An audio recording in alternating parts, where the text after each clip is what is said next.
sauce, little bit of dressing, ice, wrist, little bit of flexing, juice, sauce, little bit of dressing, ice, wrist, little bit of... An indisputably tough year at Nebraska a season ago. 8 losses, their most since 1957. Exit Mike Riley, enter Scott Frost, former Huskers QB who guided UCF to a perfect 13-0 mark and a number 6 finish in the final AP poll. He inherits a team that, as you can see, returns some production on both sides of the ball, but certainly has some holes to fill. And Scott Frost joins us now on our set. And Scott, look, you're a Nebraska native. You went to Nebraska. You know what this program means to Huskers fans, both throughout the state and throughout the country. Give us a sense of what your message has been to them early on in your tenure about getting the program back to where people expect it to be. Yeah, we just have to start doing things the right way. We have to start doing things the Nebraska way. And we've gone about that, starting to implement a lot of the things that made Nebraska one of the best, if not the best program in the country for a long time. To build a program like that, Nebraska was good consistently. It's going to take some time, but that's what we're in the process of doing, is trying to build it the right way. What positions are you most concerned about the depth? There's a few positions. We've tried to address some of that with a couple moves this offseason and with recruiting. We weren't very deep at defensive back in particular in the spring. We've added a couple pieces there. I think the offensive line really needs to stay healthy for us to have the type of year that we hope to have. How would you describe the offense that fans are going to see next year? It's going to be the genesis of something that's going to be special. You know, we just went through this 2 years ago, kind of taking over a program and building it. Things don't happen overnight. And even schematically, offensively, we're not going to be able to get everything in and polish the way that we want to in 1 year. We'll get a long way toward that goal, but it's going to be the start of really good things. How does this second year at Nebraska differ from your second year at UCF? Different challenges. The common theme is both teams were coming off a year they weren't very happy about. And that helps you from the standpoint that the players are hungry for a different way of doing things. They're quick to buy into what you're asking them to do because they want to change their circumstances and have a better year. How do you see some of those changes happening with the players? I see it every day. I see attitudes changing. I see guys that love finding their love for the game again. I see guys that are committed to being team first and putting their own needs behind. Those type of culture changes are happening all over our building. I see guys physically getting bigger and stronger and faster, and we got a long way to go, but I'm really pleased with how far we've come. Most improvement by a group in the spring? Did anyone jump out, any unit? You know, I think our receiver core really came along. We got some good pieces on offense, and I'm excited to watch those guys play. I think if we get consistent quarterback play from a young quarterback, whoever we play is going to be young. I think we got good enough weapons on offense to be dangerous.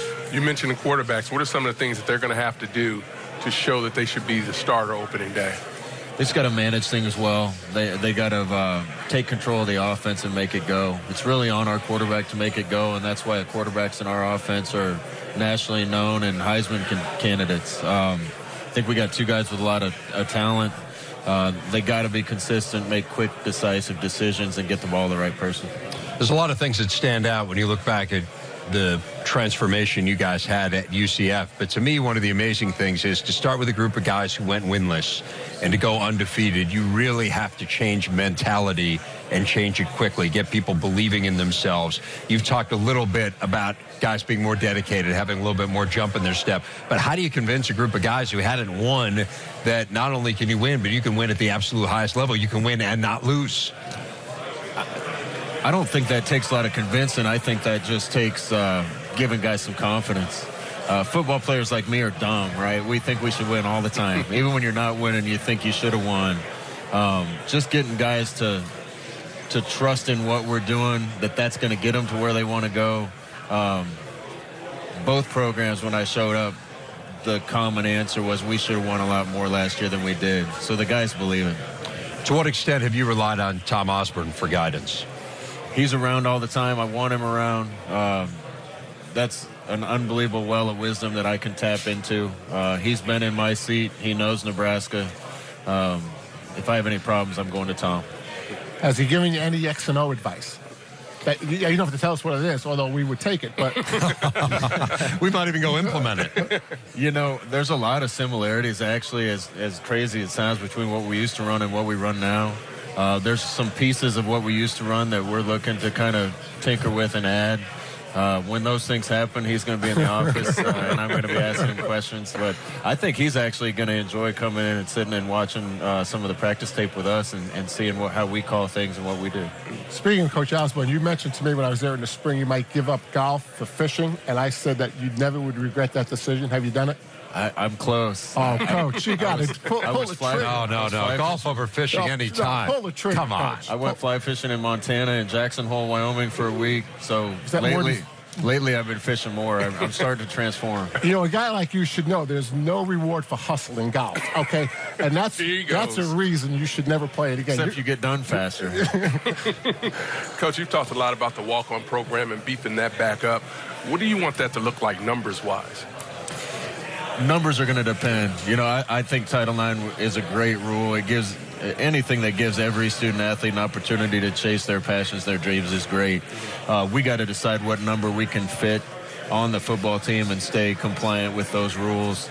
I think there's some opportunities maybe to grow the team. Initially, I think we're going to be able to get to the team to about 150 people, and I'd like to see it grow even beyond that. Wow. I know that's one of the things you talk about here is the walk-on program that you had gotten away from, but I thought it was interesting in your availability with the media at large today where you said Nebraska had gotten away from its formula of success, and we look like we're going to get back to that formula. Walk-ons are part of it. What's the rest of that formula? What are the other things that weren't happening before that need to happen now? When I was at Nebraska, as a student athlete, you just knew that anything you touched, Nebraska had the best in the country. We had the best weight room in the country, the best strength and conditioning program in the country. We were 10 or 15 years ahead of everybody else on nutrition, on academic support. We've got a science lab on campus that's state-of-the-art and unlike anything anywhere else, so that kids can be monitored for concussions and health, and we can make sure that they're trained in an optimal way. Those things were the best in the country at Nebraska.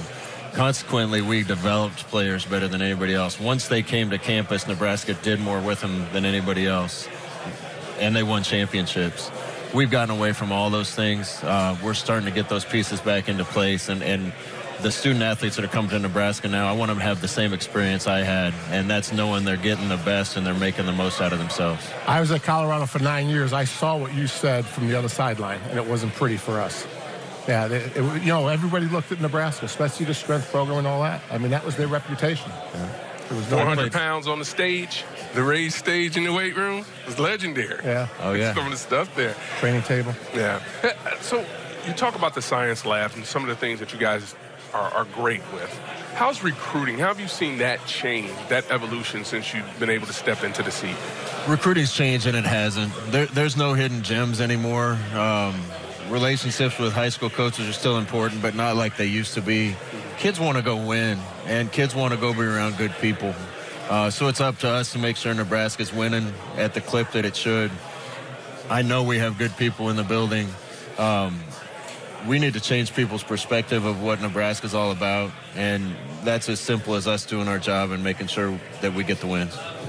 We were talking about getting back to where Nebraska should be in the minds of Huskers fans.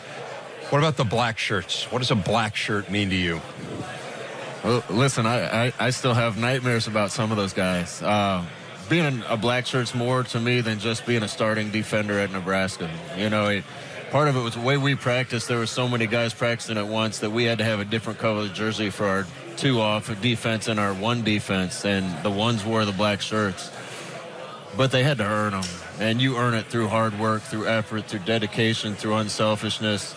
We're going to make the guys earn them, and I don't know if we'll put exact specifications on what it takes to earn it or not, but I think it'll be clear to everybody in our program when somebody's done enough to earn their black shirt. So when you were playing, Scott, how many of the starters typically would have the black shirt? Back in those days, more than just the starters had them. Maybe really? We had a starter or two that didn't.